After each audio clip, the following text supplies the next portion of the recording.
Zašto je sniperst pogodio moje dijete? Zašto nije pogodio mene?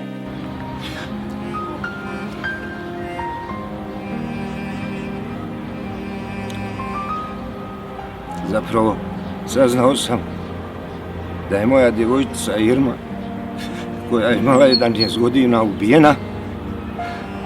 U tom trenutku ja sam osjećao da je cijeli ovaj svijet srušen, da više ništa ne postoji što je postojalo.